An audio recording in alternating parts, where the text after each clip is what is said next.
Good morning to you. എൻ്റെ വളരെ ഇഷ്ടപ്പെട്ട വിനോദങ്ങളിലൊന്നാണ് വ്യായാമം. അതിപ്പോൾ ജിമ്മിലാവാം, ചിലപ്പോൾ ലൊക്കേഷനിലൊക്കെ ആണെന്നുള്ള റൂട്ടിൽ കൂടി നടക്കാൻ പോകാം, അല്ലെങ്കിൽ ഒരു ഗ്രൗണ്ടിലായിരിക്കാം, ചിലപ്പോൾ എന്തിനാ ഒരു മരം കയറുന്ന പോലെ എന്നെ സംബന്ധിച്ചിടത്തോളം വളരെയധികം സന്തോഷം തരുന്നൊരു കാര്യമാണ്. പക്ഷേ ജിമ്മിൽ പോകുമ്പോൾ ഒരു ഗുണമെന്ന് വെച്ചാൽ ഒരു ട്രെയിനറും കൂടി ഉണ്ടെങ്കിൽ ഒരു ഒരു ഒരു ഒരു ഡിസിപ്ലിൻ ഉണ്ടാവും. കാരണം മറ്റേതൊക്കെ മടി പിടിക്കും, ഒരു 10 തവണ എടുക്കണം എന്ന് വിചാരിക്കും, പക്ഷേ ഒരു 8 ആകുമ്പോൾ കുഴപ്പമില്ല, പിന്നെ കുറച്ച് നേരം സംസാരിച്ച് നിൽക്കും. ഇതാ ഒരു ഗുരു ഉണ്ടെങ്കിൽ എപ്പോഴും ഒരു കൃത്യനിഷ്ഠ ഉണ്ടാവുമല്ലോ. അതുകൊണ്ട് വളരെയധികം എൻജോയ് ചെയ്യുന്നതും എന്നും ഒരു സന്തോഷം നിലനിർത്താൻ പറ്റാറുണ്ട് രാവിലെകളിലെ വ്യായാമം. നിങ്ങൾക്കും അങ്ങനെ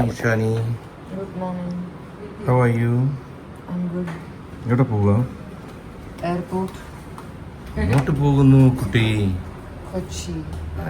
എപ്പോൾ തിരിച്ചു വരും? ഓ നന്നായി, അല്ലെങ്കിൽ ഞാനും റോമിയും ഓസിയും അശ്വിനും മാത്രമായി പോകും വീട്ടിൽ. അത് മാത്രം എന്ന് പറഞ്ഞ ഒറ്റയ്ക്കെന്നല്ല പറഞ്ഞത്, മാത്രം. Nice, today is A new day. രാവിലെ എണീറ്റപ്പോഴേ നല്ല സന്തോഷം, എന്താണെന്നറിയില്ല. സോ ബാക്കിയൊന്നും ആയിട്ടില്ല. നീ പോകുന്നുണ്ടോ? അല്ല, അതിലൊരു സന്തോഷമുണ്ട്. കാരണം വെച്ചാൽ when my daughters are flying, always traveling, always busy, I feel nice. നല്ലതല്ലടാ. കാരണം എൻ്റെ ആഗ്രഹമാണ് നിങ്ങളെല്ലാവരും ബിസി ആയിട്ടിരിക്കണം. You should always be working, മനസ്സിലായില്ലേ? എൻഗേജ്ഡ് ആയിട്ടിരിക്കണം, വെറുതെ ഇരിക്കാൻ പാടില്ല. So when we keep travelling, when we keep working, we feel so nice seeing that I am delighted. I am right?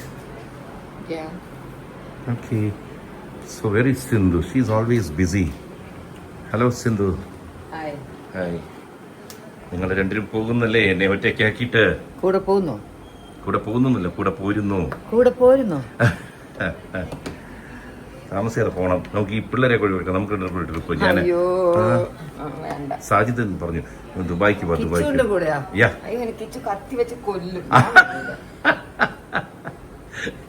നിനക്ക് ഒരു രക്ഷയുമില്ലാതാക്കും. നേരിട്ട് കണ്ടാലും കത്തി വെക്കും. നീ യൂട്യൂബ് ഓൺ ചെയ്താൽ അതിനകത്ത് കത്തി. നിനക്ക് നോ എസ്കേപ്പ്. അതായിരിക്കും. കാരണം വെച്ച് കഴിഞ്ഞാൽ കുറെ നാളായിട്ട് സഹിക്കുന്നതല്ലേ.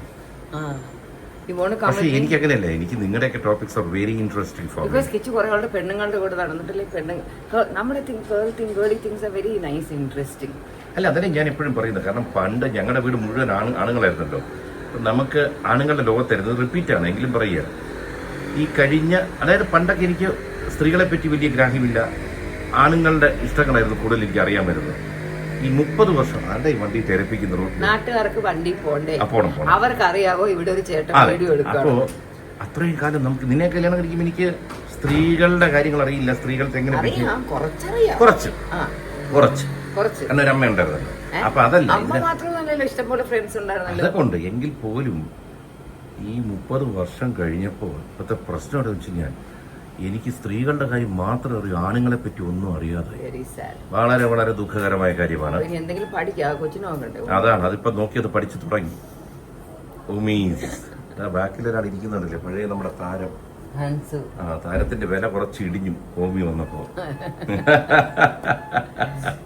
ഫ്രീ ടൈം കിട്ടുവാണെങ്കിൽ ഈ ഉണക്ക ലീഫൊക്കെ എടുത്ത് കളഞ്ഞ് ഈ വെള്ളമൊക്കെ ഒന്ന് ചേഞ്ച് ചെയ്ത് വെക്കണേ.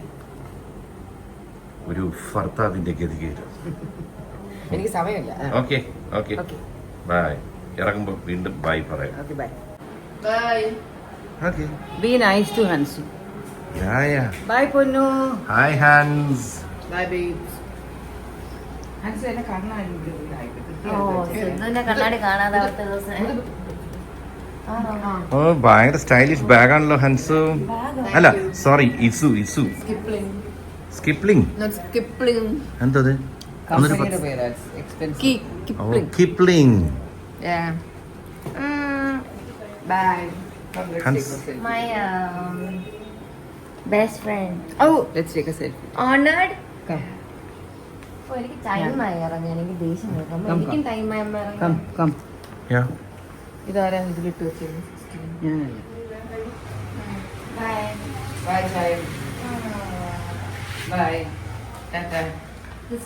അവിടെ കുറെ തുണിയൊക്കെ മടക്കി വെച്ചിട്ടുണ്ട്. Bye, Mom. Bye, babies. Check ചെയ്താണ് how safe is our Maruthankuzhi. Oh, yeah. രസമുണ്ടോ? Okay. Bye.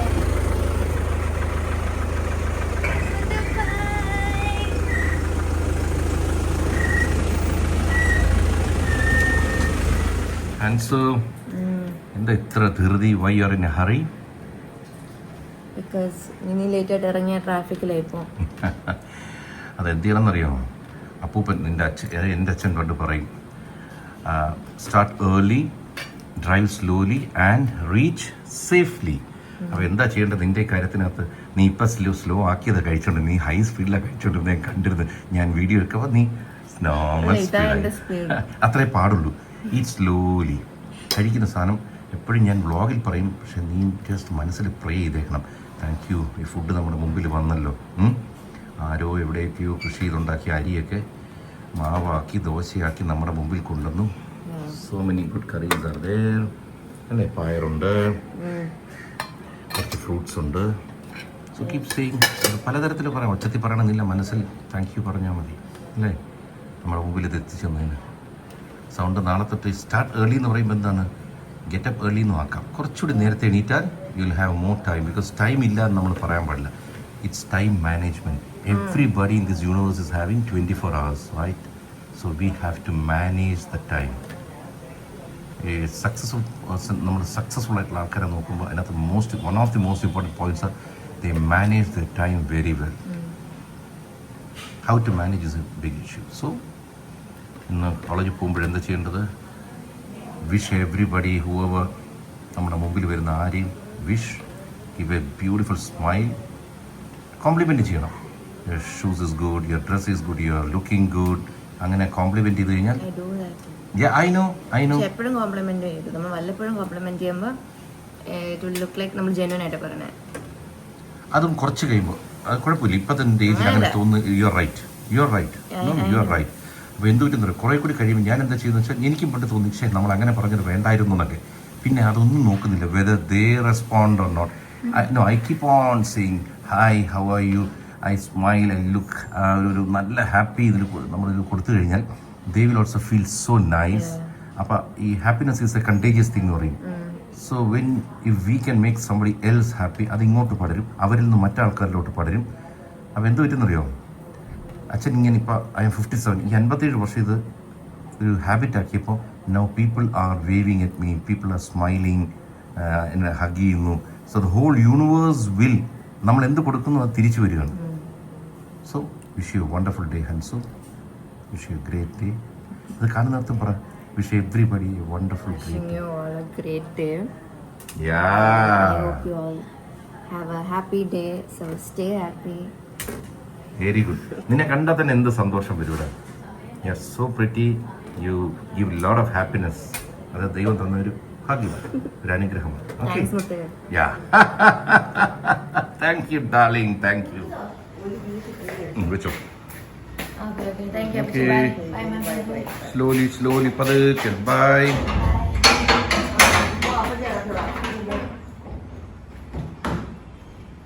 Hello, good morning. ഇതെൻ്റെ ഒരു പതിവല്ല, അതായത് ഈ സെൽഫി മോഡിൽ വീഡിയോസ് എടുക്കുന്നത്. അത് സിന്ധു എൻ്റെ ഒരു എക്സ്പേർട്ടാണ്. ഞാൻ എവിടെയെങ്കിലും ഫോൺ വെക്കണം, സമാധാനത്തിൽ വെച്ചിട്ട് അതിൽ നോക്കി സംസാരിക്കാനാണ് ഇഷ്ടം. ഇന്ന് രാവിലെ എന്ത് പറ്റിയെന്ന് വെച്ചാൽ, എന്നെ സ്ഥിരം സഹായിക്കുന്ന സ്വന്തം സിന്ധു രാവിലെ കൊച്ചിക്ക് പോയി ഇഷാനിയുടെ ഒപ്പം. ഹൻസിക കോളേജിലോട്ട് പോയി. അപ്പോൾ വേറെ നിവൃത്തിയില്ലാതായി കഴിഞ്ഞാൽ പിന്നെ നമ്മൾ സ്വന്തമായിട്ട് നമ്മൾ തന്നെ ക്യാമറ ഓപ്പറേറ്റ് ചെയ്യണമല്ലോ. പക്ഷേ ഇറ്റ്സ് എ ഗ്രേറ്റ് ഡേ. വളരെ വളരെ സന്തോഷം തോന്നിയൊരു ദിവസം. കാരണം ഞാൻ എപ്പോഴും ജീവിതത്തിൽ ആഗ്രഹിക്കുന്നൊരു കാര്യമാണ്, എൻ്റെ ഭാര്യ ജോലി എടുക്കണം. She should be BC, she should be travelling. കാരണം അവൾക്ക് എപ്പോഴും ഇങ്ങനെ യാത്ര ചെയ്യാൻ ഇഷ്ടമുള്ള ഒരാളാണ്.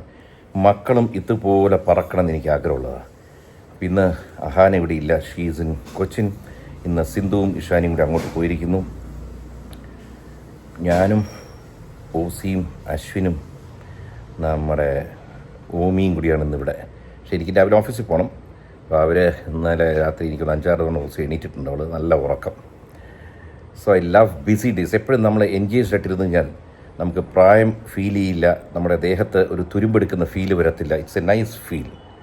ഞാൻ എന്നോട് എപ്പോഴും പണ്ട് പറയുമായിരുന്നു, ഈ ജീവിതത്തിനെ 2 ഭാഗങ്ങളാക്കി കാണുമായിരുന്നു. എന്തുകൊണ്ട് അങ്ങനെ അത് കണ്ടു എന്ന് എനിക്കറിയില്ലായിരുന്നു. ഈ ഫസ്റ്റ് ഇന്നിങ്സും സെക്കൻഡ് ഇന്നിങ്സും. ആദ്യത്തെ പകുതി എന്ന് പറഞ്ഞാൽ എനിക്ക് 50 ആയിട്ട് തോന്നിയിരുന്നു. അപ്പം ഞാൻ എപ്പോഴും പറയും, ഫസ്റ്റ് ഹാഫിൽ എപ്പോഴേക്കോ ഞാൻ റണ്ണൗട്ടായി പോയ പോലെ തോന്നി. കാരണം ഉദ്ദേശിച്ച കാര്യങ്ങൾ ഉദ്ദേശിച്ച രീതിയിലെത്തിയില്ല. എന്നാൽ ജീവിതത്തിൽ മുഴുവൻ നേട്ടങ്ങളായിരുന്നു, ലാഭമായിരുന്നു. എങ്കിലും നമുക്ക് ചില കാര്യങ്ങളുണ്ടല്ലോ, അതാവണം ഇതാവണം. അപ്പം ഞാനെപ്പോഴും പറയുമായിരുന്നു, നമ്മൾ പൊടിക്കാൻ പോകുന്ന സെക്കൻഡ് ഇന്നിങ്സിലാണ്. നമ്മളൊരു സെഞ്ചുറി അല്ല, ഡബിൾ സെഞ്ചുറി അല്ല, ട്രിപ്പിൾ സെഞ്ചുറി അടിച്ചിട്ട് അതെല്ലാം കണ്ട് എൻജോയ് ചെയ്തിട്ട് ഇവിടം വിട്ടു പോകുന്നൊരു മനസ്സിലെപ്പോഴും പറഞ്ഞ് അതിനുവേണ്ടി ഇങ്ങനെ വർക്ക് ചെയ്തുകൊണ്ടിരിക്കും. ഇന്നാരോ ഞാനൊരു റിപ്ലൈ വായിച്ചപ്പോൾ ഇങ്ങനെ ബാക്കിൽ നമ്മളിങ്ങനെ പോസിറ്റീവ് തിങ്കിങ്ങും അല്ലെങ്കിൽ താങ്ക് യു പറഞ്ഞ് ഗ്രാറ്റിറ്റ്യൂഡും പറഞ്ഞ് മാത്രം പോയാൽ മതിയോ? ഒരിക്കലും പോരാ. നമ്മളൊരു ആക്ഷൻ ഉണ്ട് അതിനകത്ത്. നമ്മളൊരു തോട്ട് വന്നു കഴിഞ്ഞാൽ ആ തോട്ടിൻ്റെ പുറത്ത് നമ്മളൊരു ആക്ഷൻ ഇടും. ആ ജോലിയെടുപ്പ് മേ ബി ഹാർഡ് വർക്കിംഗ് പലതും കാണും. അപ്പോഴാണ് റിയാക്ഷൻ വരുന്നത്. നേച്ചറിൻ്റെ ഭാഗത്തുനിന്ന് വന്നോളൂ. ആ റിയാക്ഷൻ നമ്മൾ എങ്ങനെ എടുക്കുന്നു അതനുസരിച്ച് നമ്മുടെ ഡെസ്റ്റിനി എന്ന് പറയും. അതുകൊണ്ട് വെറുതെ ചുരുണ്ടുകൂടി കിടന്ന സ്വപ്നം കണ്ടുകൊണ്ടിരുന്നാൽ നടക്കില്ല.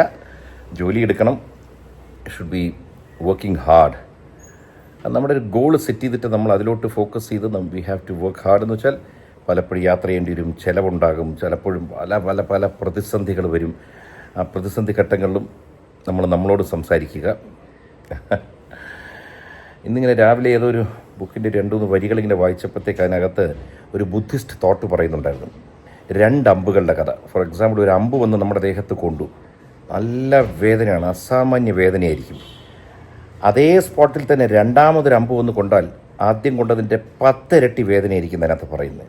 അതായത് ഒരു പ്രശ്നമുണ്ടെങ്കിൽ നമ്മൾ സമാധാനത്തിൽ ചിന്തിക്കുക. അപ്പോൾ അതിനകത്ത് ആദ്യം പറയുന്നത് ലോങ് ബ്രെത്ത് എടുക്കുക.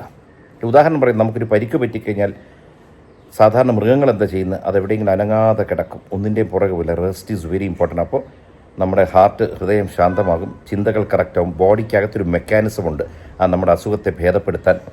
ഇങ്ങനെ കുറേ കാര്യങ്ങൾ പറഞ്ഞു. അപ്പോൾ ഇതിനകത്ത് പറയുന്നത്, നമ്മളൊരു അമ്പ് കൊണ്ടൊരു മുറിവേറ്റാൽ, അമ്പെന്ന് ഉദ്ദേശിക്കുന്ന ഒരു മുറിവെന്നാണ്, അതേ മുറിവിൽ രണ്ടാമതൊരു മുറിവ് കൊള്ളാതിരിക്കാൻ നമ്മൾ ശാന്തമായി ചിന്തിക്കുക. ആ പ്രശ്നം ചിലപ്പോൾ ചെറുതായിരിക്കും, പ്രശ്നത്തെ നമ്മൾ തന്നെ വലുതാക്കാം. ഉദാഹരണത്തിന് ഇപ്പോൾ നമ്മുടെ ഇവിടെ ഒരു പ്രശ്നം നടന്നപ്പോൾ അതിനെ നമ്മൾ ശാന്തമായിട്ടിരുന്ന് സംസാരിച്ച് എല്ലാവരും കൂടി ശാന്തമായ മനസ്സോടെ ഡീൽ ചെയ്തപ്പോൾ ഭാര്യയും മക്കളും ഒരു സൈഡിൽ എൻ്റെ തെളിവുകൾ വെളിയിൽ കൊണ്ടുവരാൻ സഹായിച്ചു, ഞാൻ പത്രക്കാരെ ഡീൽ ചെയ്തു. അപ്പോൾ എന്ത് പറ്റിച്ചാൽ ആദ്യത്തെ അമ്പിൻ്റെ പോലും വേദന നമുക്ക് ശരിക്കറിയാൻ പറ്റാതെ നമ്മളതിനെ തരണം ചെയ്യാൻ ഭാഗ്യം കൂടെ ഉണ്ടായിരുന്നു. അതായത് വേണമെങ്കിൽ ആ പ്രശ്നത്തെ വഷളാക്കാം. ഈ വഷളാക്കുന്ന നമ്മുടെ മനസ്സിൻ്റെ സംഭവമാണ് രണ്ടാമത്തെ അമ്പ്. അപ്പോൾ രണ്ടാമത്തെ അമ്പിനെ ഒഴിവാക്കണം. നമ്മളൊരു പ്രശ്നം വരുമ്പോൾ ആദ്യം ശാന്തമായിട്ടിരിക്കുക, നീട്ടി ശ്വാസം എടുക്കുക, കുറച്ച് വെള്ളം കുടിക്കുക, നമ്മുടെ കൂട്ടത്തിൽ ആരെങ്കിലും ഉണ്ടെങ്കിൽ അവരുമായി നമ്മൾ ചർച്ച ചെയ്യുക. ഒറ്റയ്ക്കാണെങ്കിൽ ഒറ്റയ്ക്കിരുന്ന് നമ്മൾ അതിനൊരു വഴി കണ്ടെത്തണം. കാരണം പ്രശ്നത്തിൻ്റെ അകത്തിരുന്ന് ചിന്തിച്ചാൽ പരിഹാരം കിട്ടാൻ പാടാണ്.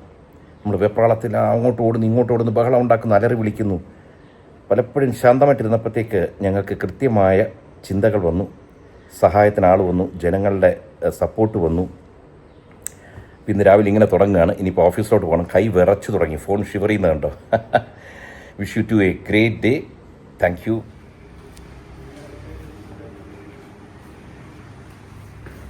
സ്മിത, എന്താണ് ഇന്ന് നമ്മുടെ ഊണിന്?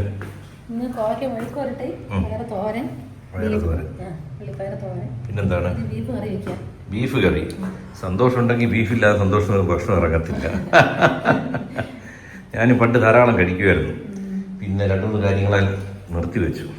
ഒരു കാര്യം, അതൊക്കെ കറി വെക്കുമ്പോൾ ഞാൻ വരാം വീഡിയോ ആയിട്ട്. ഓക്കെ. ഇതിങ്ങനെ വെറുതെ വഴക്കിയെടുക്കണോ അതോ ഇതിനകത്ത് തേങ്ങ ഇടുന്നുണ്ടോ? വെറുതെ വെച്ചെടുക്കുന്നു, അതോ നല്ലത്. ഇറങ്ങി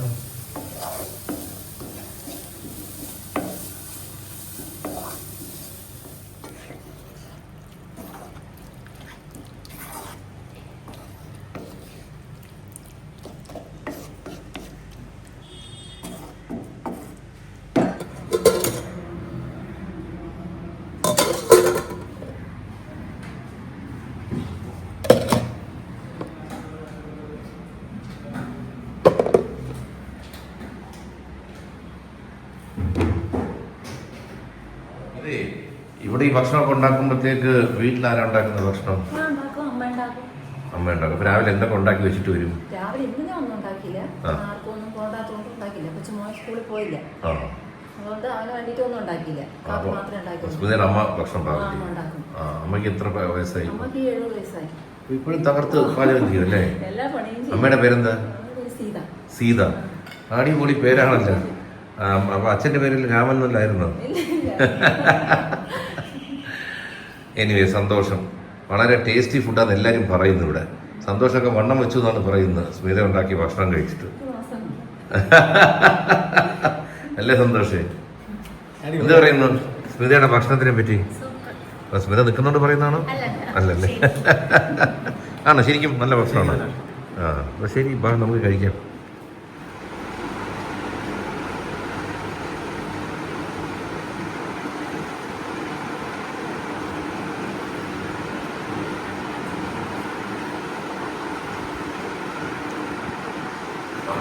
എല്ലാം വലിയ കെമിക്കൽസ് ഒന്നുമില്ല, വളരെ നല്ല ഫുഡ്. കാരണം എല്ലാം ഫ്രഷായിട്ട് വാങ്ങിച്ച് കൊണ്ടുവരുന്നതുകൊണ്ട് അതൊരു ഭാഗ്യം.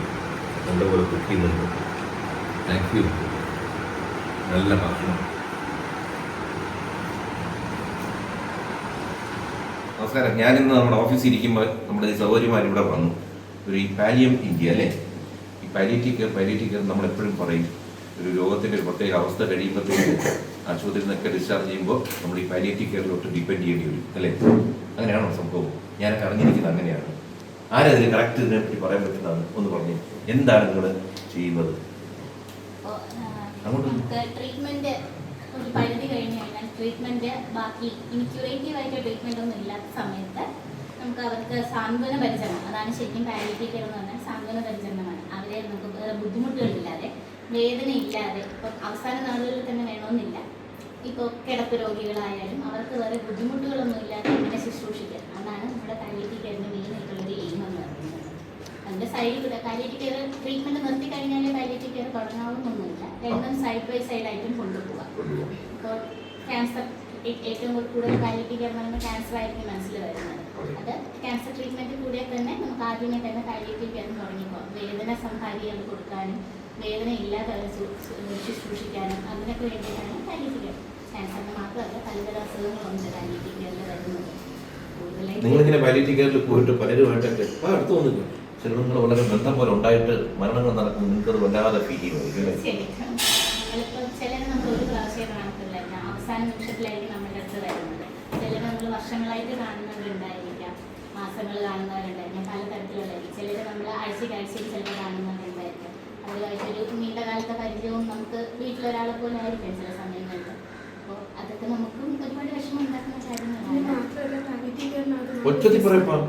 പാലിയേറ്റീവ് കെയറിന്റെ ഫിസിക്കൽ സിംറ്റംസ് മാത്രമല്ല നമ്മൾ മാനേജ് ചെയ്യുക, പേഷ്യന്റിനെയും ഫാമിലിയെയും അവരുടെ മാനസികമായിട്ടുള്ള ബുദ്ധിമുട്ട് കൗൺസിലിംഗ് പോലെയും അങ്ങനെ എല്ലാ ആസ്പെക്റ്റിനെയും കവർ ചെയ്യും. ഒരു ഹെൽത്ത് എന്ന് പറയുന്നത് നമ്മളെ ഫിസിക്കൽ ഹെൽത്ത് മാത്രമല്ല, mental health, social health, psychological health, അങ്ങനെ പറഞ്ഞ് നമുക്ക് ടോട്ടൽ ഒരു 4 ആസ്പെക്റ്റ് ഉണ്ട് ഹെൽത്തിൻ്റെ ഒരു ഗവൺമെൻറ്. അപ്പം അതെല്ലാം കവർ ചെയ്തിട്ട് ചെയ്യാൻ പറ്റുന്നതാണ് പാലിയേറ്റീവ് കെയർ എന്ന് പറയുന്നത്. അപ്പോൾ നമ്മൾ ഒരു രോഗിയുടെ അസുഖത്തിൽ ട്രീറ്റ് ചെയ്യുക അല്ലെങ്കിൽ ബുദ്ധിമുട്ടിനെ ട്രീറ്റ് ചെയ്തുകൊണ്ട് ആൾ ഓക്കെ ആവണമെന്നില്ല. ചിലപ്പോൾ അദ്ദേഹത്തിനുള്ളത് ബാക്ക്ഗ്രൗണ്ടിൽ നിൽക്കുന്ന ആ ഒരു സപ്പോർട്ടിൻ്റെ ഒരു നീഡായിരിക്കും ഉണ്ടാവും. അപ്പോൾ നമ്മൾ അത് ഐഡൻറ്റിഫൈ ചെയ്യാൻ വേണ്ടിയിട്ട് ഞങ്ങൾക്ക് സോഷ്യൽ വർക്കേഴ്സ് ഉണ്ട്. അവർക്ക് ചെയ്യാൻ പറ്റുന്നത് അവരൊരു സൈഡിൽ കൂടെ ചെയ്യും. അപ്പം എല്ലാ ആസ്പെക്റ്റിൽ നിന്നും രോഗിക്ക് ഒരു ടോട്ടൽ കെയർ കൺസെപ്റ്റ് നമുക്ക് കൊടുക്കാൻ പറ്റും. അതാണ് പാലിയേറ്റീവ് കെയർ. അതുകൊണ്ടാണ് നമ്മളിപ്പം ഒരു ട്രീറ്റ്മെൻറ്റ് കഴിഞ്ഞു അല്ലെങ്കിൽ ഇനി ഒന്നും ചെയ്യാനില്ല എന്നുള്ളൊരവസ്ഥയിലല്ല നമ്മൾ പാലിയേറ്റീവ് കെയർ സ്റ്റാർട്ട് ചെയ്യുക.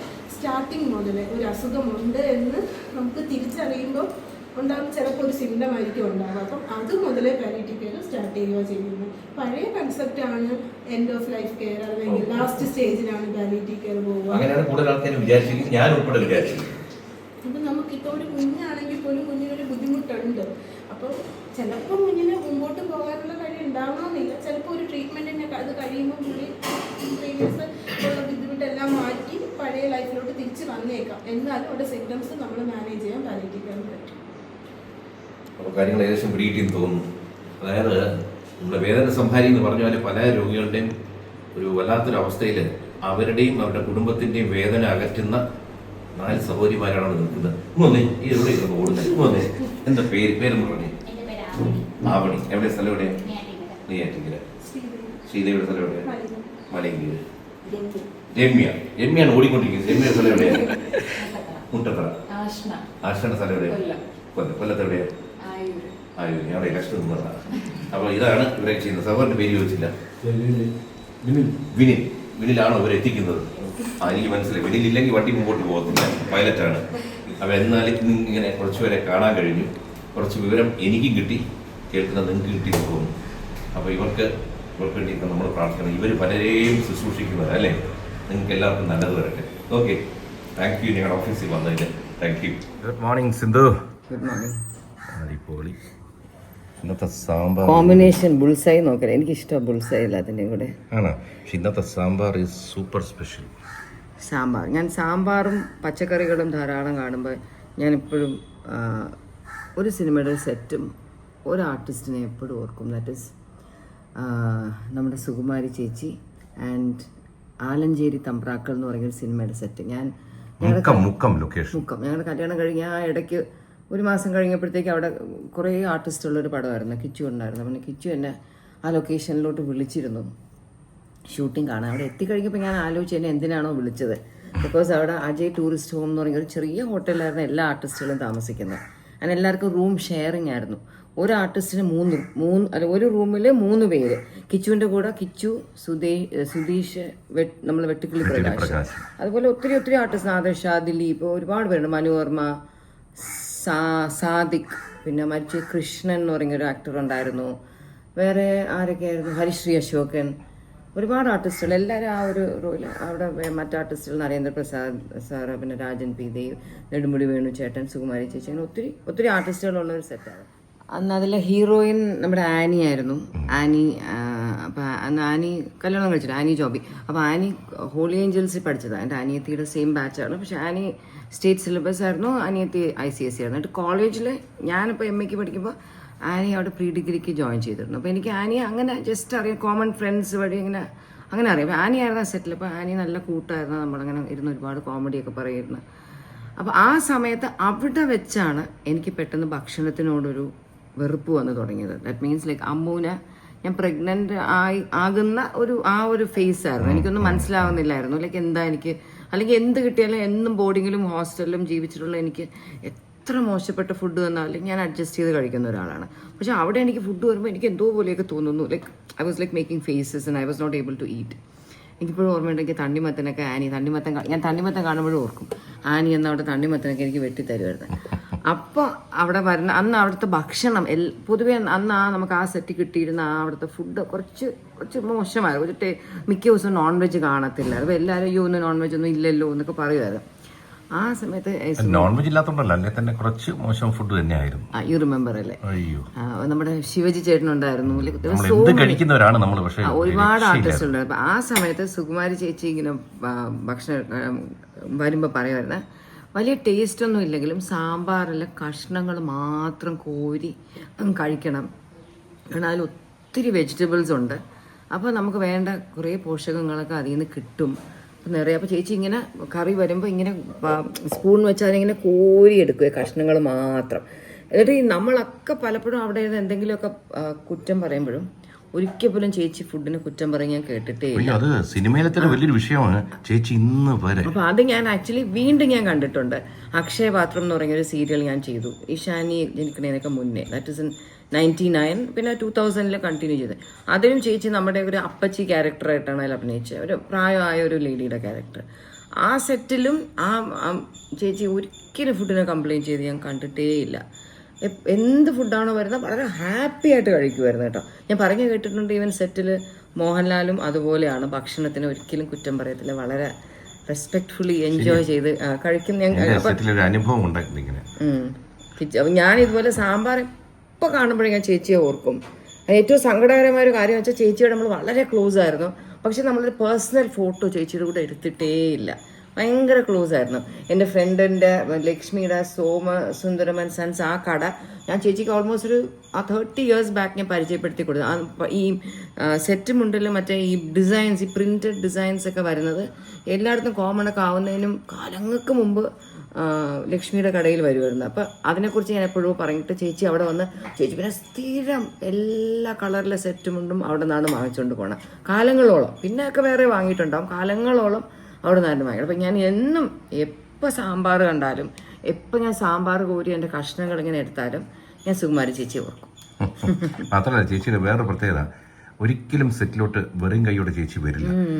പറഞ്ഞാൽ ആരും വിശ്വസിക്കില്ല. കാരണം കിലോ, 1 കിലോ 2 കിലോ 3 കിലോ അല്ല, വലിയ പാക്കറ്റിൽ ചിപ്സ്. അതായത് ഇപ്പം ആലുവയിലൊക്കെ വന്നപ്പോൾ എനിക്ക് ഓർമ്മയുണ്ട്, അവിടെ റോഡ് സൈഡിൽ ഇങ്ങനെ ഭയങ്കരമായിട്ട് ചക്കയുടെ ചിപ്സും മറ്റേ ബനാന ചിപ്സും വിൽക്കുന്ന സ്ഥലമുണ്ട്. വാങ്ങിച്ചുകൊണ്ട് വരുന്ന 5 കിലോ 6 കിലോ നേരെ പ്രൊഡക്ഷൻകാരുടെ കൊടുക്കും. അവർ തുടങ്ങി എല്ലാവർക്കും കൊടുക്കാൻ പറയും. അതൊക്കെ ഒരു ചേച്ചി എപ്പോഴും അമ്പലത്തിൽ പ്രസാദം ധാരാളം വരും, സെറ്റിൽ എല്ലാവർക്കും ഡിസ്ട്രിബ്യൂട്ട് ചെയ്യും. അസാമാന്യ മനസ്സിന്റെ ഉടമയായിരുന്നു ചേച്ചി. ചേച്ചിയെ മിസ് ചെയ്യുന്നു, ലൈക്ക് വെരി സാഡ്. തീർച്ചയായിട്ടും ഞാനും. ചേച്ചിയുടെ ചിരിയൊക്കെ നമുക്ക് സിനിമയിൽ കണ്ട അല്ലാതെ തന്നെ നമ്മുടെ അടുത്തേക്ക് ഇരിക്കുമ്പോൾ നമ്മുടെ ഉള്ള അസാമാന്യമായ സ്നേഹം പ്രകടിപ്പിക്കുന്ന സ്ത്രീയായിരുന്നല്ലോ. നമ്മുടെ പിള്ളേർക്കൊന്നും ചേച്ചിയുടെ ഒന്നും കൂടെ അഭിനയിക്കാനുള്ള ഒരു ചാൻസ് കിട്ടിയില്ല. Very sad. എന്ത് ടാലന്റഡ് ചേച്ചിയായാലും, നമ്മൾ KPSC എഴുതാ ചേച്ചി എന്ത് ക്യാരക്ടർ, എങ്ങനത്തെ ക്യാരക്ടർ, അവരെങ്ങനെ എത്ര നമ്മളിപ്പോൾ സ്ഥിരം ഓസിയൊക്കെ എപ്പോഴും സിനിമയുടെ കോമഡികൾ കാണൂലേ, എന്ത് രസമായിരുന്നല്ലേ അവർ. അതായത് വളരെ സീരിയസ് ആയ ഒരു അമ്മയായിട്ട് വരുന്നു, ഒരേ ദിവസം തന്നെ 3-4 പടം ചെയ്യാൻ കോമഡി ചെയ്യുന്നു, അവർ നെഗറ്റീവ് ചെയ്യുന്നു, എന്ത് ചെയ്താലും എത്ര കൺവിൻസ്. അതുപോലത്തെ ആർട്ടിസ്റ്റുകൾക്ക് ഇനി ഒരിക്കലും ഉണ്ടാവാൻ വഴിയില്ലല്ലേ. അതായത് ഏത് ടൈപ്പ് ഓഫ് ക്യാരക്ടറും അവരുടെ ദേഹത്തോട്ട് അങ്ങ് ഇണങ്ങുമായിരുന്നു ചേച്ചി. ഭയങ്കര ആംഗ്ലോ ഇന്ത്യൻ സ്റ്റൈലിൽ വരുന്നു. അപ്പുറത്ത് തൊട്ടപ്പുറത്ത് ഒരു നായർ സ്ത്രീ ഹിന്ദു ക്യാരക്ടർ ചെയ്യും, മുസ്ലിം ക്യാരക്ടർ ചെയ്യും, ഒരു മറ്റേ സിസ്റ്റർ ആയിട്ട് എല്ലാം അവരുടെ ബോഡി എങ്ങനെയാണ് എല്ലാം ദൈവം അങ്ങനെ സൃഷ്ടിച്ചു വിട്ടത്. സൂട്ട് ചെയ്യും. പണ്ടത്തെ ഒരുപാട് ആർട്ടിസ്റ്റുകൾ ഭയങ്കര രസമായിരുന്നു അവരുടെ അഭിനയം. അഭിനയമാണെന്ന് നമുക്ക് തോന്നത്തില്ല, എന്ത് രസമായിരുന്നു. പരിപാടി ഇന്ന് പരിപാടി ഇന്ന് സൺഡേ ആണ്. സൺഡേ ഞങ്ങളുടെ വീട്ടിൽ സ്ഥിരമായിട്ട് വെക്കുന്നൊരു ഫുഡുണ്ട്. അത് ആക്ച്വലി അശ്വിൻ റിക്വസ്റ്റ് ചെയ്തിട്ടാണ് ഇന്നും അത് വെക്കുന്നത്, ഗീ റൈസും ചിക്കൻ കറി. അത് വെക്കാനായിട്ട് പോകണം. സവാള കട്ട് ചെയ്തുകൊണ്ടിരിക്കുന്നു, എന്നിട്ട് ഞാൻ പോയി വെക്കും. ബേബി എണീക്കും. ഇപ്പോൾ ബേബിയെ കുളിപ്പിക്കാനുള്ള ആരണ്യവേദ വെൽനസ്സിലെ കുട്ടികൾ വരും. പിന്നെ അതൊക്കെ തന്നെ ഞാൻ ആരണ്യവേദ വെൽനസ് കിച്ചൺ ഞാൻ ഇനോഗ്രേറ്റ് ചെയ്ത. അതെനിക്കറിയാം, നീ പെട്ടെന്ന് ഇങ്ങനെ പറഞ്ഞു. ആർക്കെങ്കിലും അവിടെ പോകണമെന്നുണ്ടെങ്കിൽ കേൾക്കണ്ടേ പേര്. And it's doing so well and ഭയങ്കര നല്ലതാണ് കേട്ടോ അവരുടെ ഇത്. എനിക്ക് ഭയങ്കര ഇഷ്ടപ്പെട്ടു. ഞാനും പണ്ട് നമ്മുടെ നാഗമ്മ ചെയ്തിട്ട് ഞാനത് എനിക്ക് സംശയമുണ്ട്, ഇന്നത്തെ കാലത്തൊക്കെ ആര് ചെയ്യും. പക്ഷെ ഞാൻ ഇവിടെ കൊണ്ടുവന്ന് വെച്ചിരിക്കുന്ന എക്യുപ്മെന്റ്സ് കട്ടിൽ ഫോൾഡ് ചെയ്ത് വെച്ചിരിക്കുന്ന അതും ഈ ചെയ്യുന്ന കുട്ടികൾ യങ് ഗേൾസ് ആണ്, 22 years ഒക്കെ ഉള്ള. എത്ര ഭംഗിയായിട്ടാ അവരാ ചെയ്യുന്നതാണോ, ഡെഡിക്കേഷൻ. 1.5 മണിക്കൂർ ഞാൻ ഓസിയുടെ കഴിഞ്ഞ് കാണും എന്നൊക്കെ പറഞ്ഞ് ഞാൻ അങ്ങോട്ട് എത്തി നോക്കാൻ പോകുമ്പോൾ അപ്പോഴും തടവുമായിരിക്കും ആ കുട്ടികൾക്ക്. അതിനുള്ള ഞാൻ എന്നും പറയാം, മോളെ ഇവിടെ നിന്ന് ഫുഡ് കഴിച്ചിട്ട് പോകണേ, കഴിക്കത്തില്ല. അയ്യോ ഞങ്ങൾക്ക് അടുത്ത കേസ് ഉണ്ടെങ്കിൽ അവർ ഓടും. നല്ല പിള്ളേർ. നന്നായി വരട്ടെ വരും. അപ്പം ഞാൻ കഴിക്കട്ടെ. Okay bye. സാമ്പാർ കഷ്ണങ്ങളില്ല, വലിയ ഡയലോഗ് അടിച്ചെങ്കിലും സാമ്പാർ ഞാൻ കഴിച്ചതാ. ആണല്ലേ? ഞാൻ കഴിച്ച 4-5 പീസ് കഴിച്ചു. ഓക്കെ എന്നാലും ഇരിക്കട്ടെ. നീ കുറച്ച് മെലിഞ്ഞു എന്നൊക്കെ ആൾക്കാർ പറഞ്ഞു. നമ്മുടെ കോമ്പറ്റീഷനിൽ ഞാൻ പൊളിഞ്ഞു പോകാൻ സാധ്യത കൊണ്ട് വാരി തിന്ന് വാരി ഇട്ട് തരാം. 2 ഇഡ്ഡലി എടുത്തിട്ടുള്ളൂ. അത് ആദ്യം, അതൊരു തുടക്കം. ഇല്ലില്ല, ഞാൻ ഇഡ്ഡലി ഫാൻ അല്ല. I am not idli fan. Appam എല്ലാം പറഞ്ഞ പോലെ. Okay bye. ബൈ. ഒരു കാര്യം ഞാൻ പറയാൻ മറന്നുപോയി. ആലഞ്ചേരി തമ്പ്രാക്കളുടെ ആ സെറ്റിൽ, ആ ഹോട്ടലിൽ കിച്ചു എന്നെ കൊണ്ടുവന്നപ്പം, എന്നെ വിളിച്ചപ്പം ഞാൻ അവിടെ എത്തിയിട്ട് ഞാൻ ചോദിച്ചു, കിച്ചു ഇവിടെ ഇങ്ങനെ എല്ലാവരും റൂം ഷെയർ ചെയ്യല്ലേ, എന്നെ എന്തിനാ കൊണ്ടുവന്നത് ഇവിടെ? കിച്ചു ഒരു പക്ഷേ അന്നത്തെ ഒരു ഏജിൽ ചിന്തിച്ച് കാണൂല ഇവിടെ എല്ലാം. അവർ വിചാരിച്ച് എനിക്കൊന്ന് കിച്ചു ഒരു എക്സ്ട്രാ റൂം ഒപ്പിക്കാന്നൊക്കെ വിചാരിച്ചു, നടന്നില്ല. അപ്പോൾ ആദ്യത്തെ 2 ദിവസം അവിടെ നിന്നപ്പം നമ്മുടെ റൂമിൽ സുധീഷും പ്രകാശുമായിരുന്നു. പാവം അവർ രണ്ടുപേരും നമുക്ക് വേണ്ടി അഡ്ജസ്റ്റ് ചെയ്ത് ടെറസിലും എവിടെ പോയി കിടന്നില്ല പാവം. എന്നിട്ട് സുകുമാരി ചേച്ചി അപ്പോൾ വേറൊരു ലൊക്കേഷനിലോട്ട് പോയത്. അപ്പം സീനിയർ ആർട്ടിസ്റ്റുകൾക്ക് AC ഉള്ള റൂമൊക്കെ ഉണ്ടായിരുന്നു. സുകുമാരി ചേച്ചി പറഞ്ഞു, മോനെ ഞാനൊരു 4 ദിവസം ഇവിടെ കാണൂല, എൻ്റെ റൂമിൽ എൻ്റെ സാധനങ്ങളൊക്കെ വെച്ചേക്കും, പക്ഷെ നിങ്ങൾ രണ്ടുപേരും എൻ്റെ റൂം ഉപയോഗിച്ചു. And that was really sweet. അപ്പോൾ ചേച്ചിയുടെ മുറിയിൽ കുറേ ദൈവങ്ങളുടെ ഇതും എല്ലാം ഉള്ള റൂം. അപ്പം ഞങ്ങൾ അങ്ങനെ ആ റൂം എനിക്ക് ഇപ്പോഴും ഓർമ്മയുണ്ട്. അങ്ങനെ ചേച്ചി ഞങ്ങൾക്ക് ഇവിടെ ചേച്ചിയുടെ റൂം വിട്ടു തന്നു. That is very sweet of her. ഒപ്പം മറ്റു രണ്ടുപേരെ കുറിച്ച് ഒന്നുകൂടി സുധീഷ് ആൻഡ് പ്രകാശ് ഞാൻ എപ്പോഴും ഞാൻ ഓർക്കും. ഞാനിപ്പോൾ സുധീഷ് കുറച്ച് ഏജ്ഡ് റോളൊക്കെ ചെയ്യുമ്പോൾ എനിക്ക് വിഷമം വരും. കാരണം എൻ്റെ മനസ്സിൽ സുധീഷ് ഇപ്പോഴും ഒരു കൊച്ചു പയ്യനാണ്. പ്രകാശ് കിച്ചനേക്കാൾ മൂത്തതായിരിക്കും. കാരണം പ്രകാശ് ക്ഷണക്കത്തിൽ അഭിനയിച്ചിട്ടുണ്ട്. എന്തായാലും കിച്ചുവിന്റെ സീനിയർ ആവാനാ. സുധീഷ് എന്റെ സെയിം ആ ബാച്ചാണ്. എന്നാലും അവരെയൊക്കെ ഞാൻ ഓർക്കുന്നു. അസാമാന്യമായ അഡ്ജസ്റ്റ്മെന്റ് എല്ലാവരും അങ്ങോട്ടും ഇങ്ങോട്ടും. അതിനായി ഞാൻ എപ്പോഴും പറഞ്ഞിട്ടുണ്ട്, ആ സമയത്ത് ഞാനിങ്ങനെ എനിക്ക് ഫുഡൊന്നും ഞാൻ വെറുത്ത് തുടങ്ങിയ ഒരു സമയമായിരുന്നു. അപ്പോൾ ഇങ്ങനെ പ്രഗ്നൻ്റ് ആണോ എന്നൊക്കെ ഉള്ളൊരു ഡൗട്ട്. അപ്പോൾ അന്ന് രാവിലെ ലൊക്കേഷനിലോട്ട് മറ്റേ അംബാസിഡർ പോലത്തെ കാറിലാണ് എല്ലാവരെയും ചവിട്ടി കയറ്റി കൊണ്ടുപോകണം, ഒത്തിരി ആർട്ടിസ്റ്റുകൾ. ഹരിശ്രീ അശോകൻ ചേട്ടനായി പോകുമ്പോൾ എന്നോട് പറഞ്ഞ് സിന്ധു കിച്ചുവിൻ്റെ കൂടെ ഫ്രണ്ടിലിരിക്കും എന്ന് വെച്ചാൽ ഡ്രൈവറിൻ്റെ കൂടെ 2 പേർക്ക് ഇരിക്കാമല്ലോ, അവിടെ കുത്തി ഇങ്ങനെ നെരുങ്ങി വരണ്ടാന്ന്. എന്നിട്ട് ഞാൻ ഇപ്പോഴും ആലോചിക്കണം എന്നെ എന്തിനാ സെറ്റിൽ കൊണ്ടുപോയി. ഷൂട്ടിംഗ് കാണാൻ കൊണ്ടുപോയതാ. ഞാൻ കോളേജിൽ പഠിക്കണം സമയത്ത് ഷൂട്ടിംഗ് കാണാം. പക്ഷെ ഞാൻ ഭയങ്കരമായിട്ട് എൻജോയ് ചെയ്തൊരു ഷൂട്ടിംഗ് ആയിരുന്നു. സിനിമ അത്ര ഗ്രേറ്റ് പടമൊന്നും അല്ലായിരുന്നു. എനിക്ക് ഈ സംഭവം ഓർമ്മ വന്നില്ല. അല്ലെങ്കിൽ നമ്മുടെ ഹരിശ്രീ ചേട്ടൻ മോൻ്റെ കൂടെ ഞാൻ അഭിനയിച്ചപ്പോൾ ഈ കഥയൊക്കെ ഞാൻ പറയേണ്ടതായിരുന്നു. കുറേ നേരം ഞങ്ങൾ ഇരിപ്പുണ്ടായിരുന്നു അർജുൻ. അപ്പൊ ഞാൻ ആ ലൊക്കേഷൻ നല്ല രസം. ഒറ്റ മാമുക്കോയ കുതിരം പപ്പു ചേട്ടന്റെ വീട്ടിൽ നിന്ന് ഫുഡ് വരെ കൊണ്ടുവരായിരുന്നു അവിടെ സെറ്റില്. ബ്യൂട്ടിഫുൾ സെറ്റായിരുന്നു. അന്ന് അതിൽ അഭിനയിക്കുമ്പോൾ ദിലീപ് ഒക്കെ ഉണ്ടെങ്കിൽ അത് നമ്മൾ ആരാണ് അതിൽ നിന്ന് രക്ഷപ്പെടാൻ പോകുന്നത് എന്നൊന്നും നമുക്ക് ആ സമയത്ത് ദിലീപും ഹരിശ്രീ അശോകൻ അവരൊന്നും അന്ന് ഒരു പൊസിഷനിലോട്ട് വന്നിട്ടില്ല. ഈ സിനിമയൊക്കെ കഴിഞ്ഞിട്ടാണ് പിന്നെ അവരൊക്കെ പെട്ടെന്ന് വലിയ ആർട്ടിസ്റ്റുകളായി മാറിയത്. അന്നിപ്പോ വളരെ ഫ്രണ്ട്ലി ആയിട്ട് പോയി. എനിക്ക് അതിന്റെ ഒരു ഓർമ്മയുണ്ട്. അന്ന് നിങ്ങൾക്ക് ഈ കോസ്റ്റ്യൂം ചേഞ്ച് വരുമ്പോ ഒരു കൂട്ടം ഷർട്ട് അവിടെ കൊണ്ടിട്ടേക്കണം. അപ്പൊ കോസ്റ്റ്യൂം ചേഞ്ച് പറയുമ്പോൾ എല്ലാരും കൂടെ ഓടും ഷർട്ട്സ് എടുക്കാൻ. പക്ഷെ കിച്ചു പോകില്ല. കിച്ചുവിന് വേണ്ടി ഞാൻ അതിന് തൊട്ട് നമ്മുടെ കല്യാണത്തിന് കുറച്ച് നാൾ മുമ്പ് ഞാൻ മസ്കറ്റിൽ പോയപ്പോൾ കുറേ ഷർട്ട്സ് കൊണ്ടുവന്നിരുന്നു, കളർഫുൾ ഷർട്ട്സ്. അപ്പോൾ കിച്ചു അതിൽ നിന്ന് എടുത്തിടും. കിച്ചു മറ്റേ ഗ്രൂപ്പ് അവിടെ എല്ലാവരും ഡ്രസ്സ് എടുക്കാൻ പോകുമ്പോൾ അങ്ങോട്ട് പോകത്തില്ല. വരുമ്പോൾ നല്ല എനിക്ക് ഭയങ്കര എനിക്ക് ആ സ്ഥലം എന്തെങ്കിലും പോയി കാണണം എന്നുണ്ട്. ആ അജയ് ടൂറിസ്റ്റ് ഹോം എൻ്റെ മുമ്പിൽ ഒരു വീടുണ്ട്. എൻ്റെ ഓർമ്മ ശരി അത്താണി എന്നാണ് വീട്ടിൻ്റെ പേര്. അപ്പം നീ പോയതിന് ശേഷം അന്നേരം ഈ നൊയമ്പ് സമയം കഴിഞ്ഞിട്ട് ഈ നൊയമ്പ് മുറിക്കുന്ന സമയമുണ്ടല്ലോ, അപ്പോൾ പ്രസാദ് സാറിനെ അവിടെ വിളിച്ചു. അങ്ങനെ പ്രസാദ് സാർ വീടോ ഞാനൊരു സ്ഥലത്ത് ഭക്ഷണം കഴിക്കാൻ പോകുന്നുണ്ട്, വാ. അന്നൊക്കെ നമുക്ക് ഭക്ഷണം നമ്മൾ വിചാരിക്കുന്ന അളവിന് കിട്ടാത്ത സമയമല്ലേ. അവിടെയാണെങ്കിൽ അന്ന് അസാമാന്യ വിരുന്ന് തകർത്തു. ആ വീട്ടുകാർ നമ്മൾ ഓർക്കുന്നുണ്ടെന്നറിയില്ല. അജയ് ടൂറിസ്റ്റ് ഹോം മുക്കം, അതിൻ്റെ നേരെ ഫ്രണ്ടിൽ അത്താണി, എൻ്റെ ഓർമ്മ ശരിയാണെങ്കിൽ ആ വീട്. അവിടെ പോയി ഈ മറ്റേ റംസാനായിരുന്നോ അതോ ഏതോ ഒരു വിശേഷ ദിവസമായിരുന്നു, അതിൻ്റെ നൊയമ്പ് മുറിക്കലായിരുന്നു. നൊയമ്പ് തുറന്ന് പറയില്ല അതിന് പോയി സ്ഥലം. നിങ്ങൾ ഷൂട്ട് ചെയ്യാൻ പോകുന്ന സ്ഥലം ഒരു കുളവും ഒക്കെ ഉള്ള സ്റ്റെപ്പും കുളവും. എനിക്ക് ഇടയ്ക്ക് പരിക്ക് പറ്റി എൻ്റെ കാലിൽ ഇത് സ്ലിപ്പായി പോയി അവിടെ കിടന്നു പോയതും. എവിടെ ഏതോ വൈദ്യന്റെ അടുത്ത് പോയി. Remembering that movie, remembering so many people. ചേച്ചിയിൽ നിന്ന് തുടങ്ങിയത് വീണ്ടും ഒരിക്കൽ കൂടെ ചേച്ചി ഓർമ്മിച്ചോണ്ട് ചേച്ചിയുടെ റൂം ഇന്ന് നമ്മളാണെങ്കിലേ ഇപ്പൊ കിച്ചു ഒക്കെ ആണെങ്കിൽ ഇന്ന് ആ സെറ്റിലൊരു പുതുതായിട്ട് സിനിമയിൽ വന്ന ഒരു നടനും വൈഫും കൂടെ വരുവാണെങ്കിൽ റൂം വിട്ടു കൊടുക്കും. ചെയ്യത്തില്ലായിരിക്കും. ചേച്ചിയാ ചെയ്തു തന്നു. പിന്നെ അതിനുശേഷം കിച്ചു ഒരുപാട് വർക്ക് ചേച്ചിയുടെ കൂടെ ചെയ്തു. അതാ അപ്പൊ ഓക്കെ ഒരിക്കൽ കൂടി ഇനി ഞാൻ എണീക്കാൻ പോവാണ്.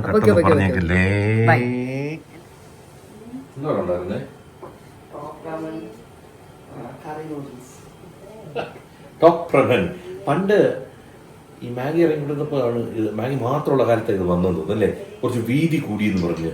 അതാ നോക്കി ഞാൻ കഴിക്കാറില്ല, പക്ഷെ ഇന്ന് എനിക്ക് കഴിക്കാൻ തോന്നുന്നു.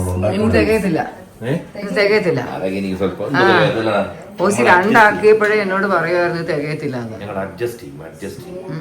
എടാ വീഡിയോ ഞാൻ എൻഡ് ചെയ്യാൻ പോവാണ്. അപ്പൊ ഓക്കെ, എല്ലാം പറഞ്ഞതുപോലെ കാണാം. പറഞ്ഞിട്ടുണ്ട് നമുക്കൊരു തമാശ എന്തെങ്കിലും ഉണ്ടോ പറയാൻ? ഒരു തമാശയില്ല. നീ എപ്പോഴാണ് ഇതെല്ലാം കഴിഞ്ഞ് ഇപ്പൊ എങ്ങനെയുണ്ട് നിന്റെ ആയുർവേദ ട്രീറ്റ്മെന്റ് ഒക്കെ? 1 വീക്ക് കൂടെ അമ്മ കടപ്പുറമുളകി കുത്തിപ്പിടിച്ച എന്നെ കൊണ്ട് എക്സ്റ്റെൻഡ് ചെയ്തു. ഇതെല്ലാം കഴിഞ്ഞിട്ട് നീ ഒന്ന് ഡാൻസ് ചെയ്യണം. നിന്റെ ഡാൻസ് വീഡിയോ ഒന്ന് കാണാതെ കുറെ ഹൻസിക്കെ കൊണ്ട് എന്നെ ഒന്ന് ട്രെയിൻ ചെയ്യിപ്പിക്കണം. പഴയതുപോലെ നിന്റെ ആശാത്തി. അതെ എനിക്ക് പഴയ പുരാലോട്ടൊന്ന് ഇറങ്ങണമെങ്കിൽ ഒരു ഇത് വേണം. അതുകൊണ്ട് ഹൻസിക്ക പഠിപ്പിക്കണം. ഹൻസിക്കാണ് ഇപ്പൊ ഫ്ലെക്സിബിൾ. ഓസിയാണ് ഏറ്റവും നന്നായിട്ട് പഠിപ്പിക്കുന്നത്. അതാണ് എന്നെ കൊണ്ട് അവളല്ലേ പഠിപ്പിച്ചിട്ടുള്ളൂ പലപ്പോഴും. അതൊക്കെ എന്നാലും ഹൻസിക്കാണ് ഇപ്പൊ ഏറ്റവും ഭയങ്കര ഫ്ലെക്സിബിൾ ഇവിടെ. അവളുടെ എപ്പോ പറഞ്ഞു അച്ഛൻ ഞാൻ ഭയങ്കര ബിസിയാണ്, കോളേജിൽ പോയിട്ട് ഫോൺ നോക്കാൻ പറ്റിയില്ല, ഇവിടെ വന്നിട്ടും പറ്റിയില്ല, ഇവിടെ 24 പിന്നെ പഠിത്തം രാത്രി പഠിക്കുന്നു. ഇവിടെ എന്താ പഠിക്കുന്നത്? എവിടെ ഇരുന്നാലും പഠിക്കും. കോളേജിൽ കിച്ചുവൊക്കെ പഠിച്ചില്ലെന്ന് വെച്ചാൽ അവർക്ക് പഠിക്കണം. അവിടെ ഒരാൾ കിടപ്പുണ്ട്. അവിടെ ഒരാൾ കിച്ചൺ സ്ലാബിലൊക്കെ അങ്ങനെ എൻജോയ് ചെയ്തിരിക്കുക. കണ്ണും തുറന്നിരിക്കുക കുറച്ചു നേരമായിട്ട്. അപ്പൊ ശരി, ഈ വ്ളോഗ് എൻഡ് ചെയ്യുന്നു. എന്തൊക്കെയോ ചേർത്ത് ഒരു വ്ളോഗ് ഉണ്ടാക്കി വെച്ചിട്ട് എന്തൊക്കെയോ ചേർത്ത് സിന്ധുവിന്റെ യാത്ര ഞാൻ എന്റെ ഓഫീസിൽ പോകുന്നു. ഇവള് മാത്രമാണ് വീട്ടിലുള്ളത്. എനിക്ക് കുറച്ച് തരണേ. ഓക്കെ അപ്പൊ റൈറ്റ്. ഓക്കെ, അപ്പൊ ക്യാമറ പേഴ്സൺ സിന്ധുവിനോടൊപ്പം കൃഷ്ണകുമാർ എന്തിയ സൈനിങ് ഓഫ്. Okay, by.